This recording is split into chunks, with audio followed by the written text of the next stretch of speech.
be quiet. Wait.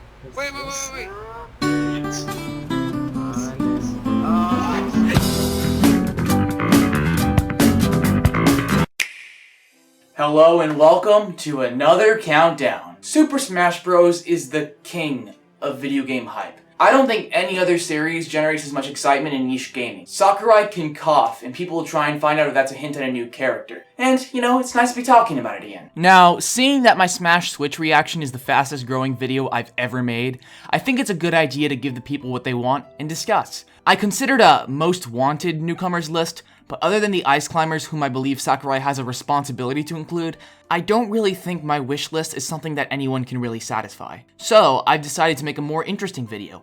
My predictions. Because of the DLC characters for Super Smash Bros. For Wii U and 3DS, the range of what is possible to be a Smash Bros. Character has definitely expanded. And that's a good thing. Some of the fake rosters we made 10 years ago are seeming more and more possible. So let's get into it. Now, I'm not a fan of Crash Bandicoot, because I was raised on Nintendo systems like the little bitch I am. But what I do know is that the Crash Bandicoot Insane Trilogy will be coming out on the Nintendo Switch in a few months.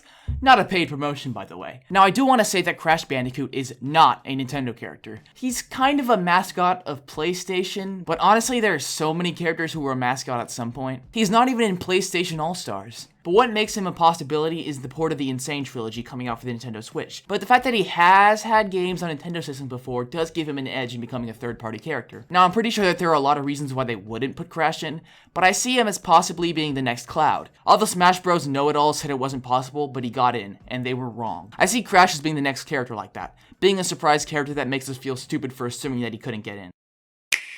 3 years ago? Wait, 3 years ago? Wow. I am getting old. 3 years ago, some artsy nerd fabricated an entire fake render of Rayman in Smash, and made fake gameplay footage of him selecting the fucking character, and posted the fake evidence on 4chan and waited. Within 24 hours, he had trolled the entire gaming community with his excellent artistic skills. But that left us thinking, what if Rayman was in Smash? Is it possible?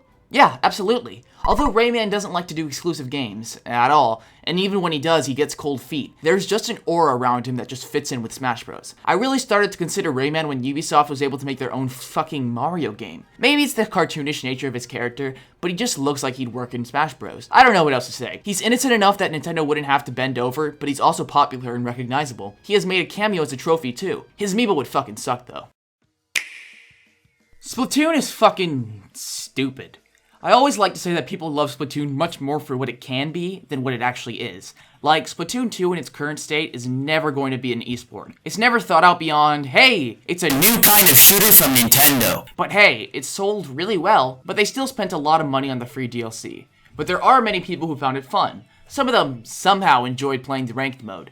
I don't know how, but they do exist. Maybe it's the art style or something. ARMS, though, is a bit of a sadder story. I think they did make a profit with it, but it's a little bit depressingly relatable seeing the Nintendo Twitter mention all this shit about ARMS with new characters and all this cool shit and no one caring. I bet there's fewer than 100 people who have more than 20 hours of this game, which is a bit unfortunate. For anyone else, this should be a success, but it's just Nintendo trying to make a new IP again, but missing the point on why people like certain games. ARMS is a fighting game whose skill ceiling is a foot above the skill floor. You pretty much either understand the controls or you don't. Splatoon had the advantage of being a shooter, something Nintendo had never done before, and something your average Nintendo fan doesn't play. But Nintendo fans play fighting games. It's called Smash Bros, so you can't trick people into thinking they're playing a real fighting game. The art style, by the way, is good, but the music is basically Splatoon's soundtrack, but instead of squirt noises, it's general vocals. Anyway, I'm guessing Springman will likely make it into the game regardless, at least as an assist trophy.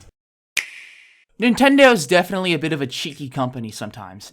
I'm sure some of you will beg to disagree, but sometimes they just love to fuck with their fans. In fact, I wonder if the Super Smash Bros. Announcement had been Oh. I don't really know the first thing about Chibi-Robo, but he's very likely going to sneak past the guards into the next Smash game. Similar to characters like Rob and Duck Hunt, he's not that popular, but he has the edge of being completely first party. In fact, he's one of the few Nintendo protagonists with multiple games who haven't gotten into Smash. I doubt there will be a lot of hype surrounding him, but it could totally happen. I doubt he'll be very groundbreaking, and he'd probably be revealed pretty late in the game's hype train. But whatever, man. There's a lot of competition for third-party characters, but there aren't a lot of first-party characters that aren't in Super Smash Bros. Yet, so Chibi-Robo is probably gonna get into Smash Bros.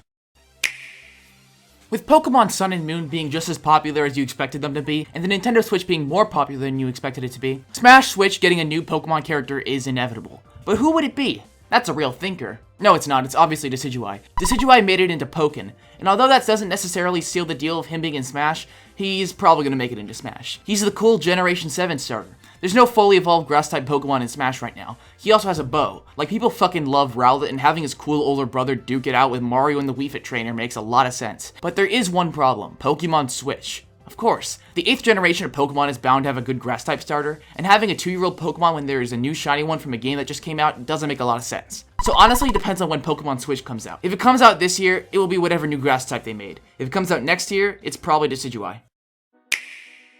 I've never mentioned this on my channel before, but I have a feeling that Xenoblade Chronicles is going to become the next Fire Emblem in terms of how the fanbase acts and how Nintendo markets it. The newest game's art style has really contributed to that as well. Rex can very likely be a generic Swords character, but with the driver and blade mechanic, they can definitely make him a very unique character. There's been speculation that Rex actually won't be the playable character, it will be Pyra and Mithra, but honestly, I have my doubts, mostly because it's really counterintuitive when compared to the game he'll have come from. I think Rex can make for a very different character, but I doubt that there would be that much effort put into him. If I were to choose, I would make it that Pyra stays in the background, similar to the Pokemon trainer or something, and if Rex gets close to her, he gets a bit of a damage boost or something. But honestly, because of the bigger stages, it's not likely. So if they were to really make him, I'd guess that he'd be kinda like the Ice Climbers. I'm guessing that his special attacks will all be blade arts, and his final smash writes itself. Like, I'm not even talking about the crazy shit he can do late game. His burning sword art works well enough. He might also be able to wield Mithra, but I'm not sure. The real reason I think Rex is so likely is how successful Shulk's inclusion in Smash ended up being. Similar to Earthbound and Fire Emblem, Shulk's inclusion in Smash gave his series a fucking turbo boost, and it seems like Rex is likely gonna finesse his way into Smash because of it. And it's looking to be that Xenoblade is going to be similar to Fire Emblem in the way that from here on out, the protagonist character always makes it into Smash. The only problem is that they'll have to change the franchise logo, but honestly, it would be for the better. The number one most likely Super Smash Bros. Switch newcomer is whoever the main character or avatar will be in Fire Emblem Switch. I am 99% sure, and it may seem strange to you at first why I am so sure, but the reason I'm so convinced that he or she's going to be in the game goes back to certain patterns in Smash Bros. Look at the biggest Nintendo franchises. What most of all of them have in common is a consistent cast throughout the games, but Fire Emblem and Pokemon are exceptions to this rule. They are constantly growing, and characters are constantly becoming less important. Fire Emblem has at least 15 Lord characters, and the only real thing that determines which of these characters makes it in a Smash is the release date. Roy, Ike, Robin, Corrin, and Lucina. Marth is the only exception, but he's the first Fire Emblem character ever. Super Smash Bros.' one weakness when it comes to character decisions is the franchises that change their casts. Pokemon, Fire Emblem, and very likely Xenoblade. The dilemma of what characters to include kind of cripples development. Mostly because characters that aren't really relevant anymore kind of need to stay because people get mad when characters are taken out. So you start getting flooded by relatively similar characters. This seems to be a unique problem to the franchises that have a changing cast. So yeah, that's why there are so many fucking swords.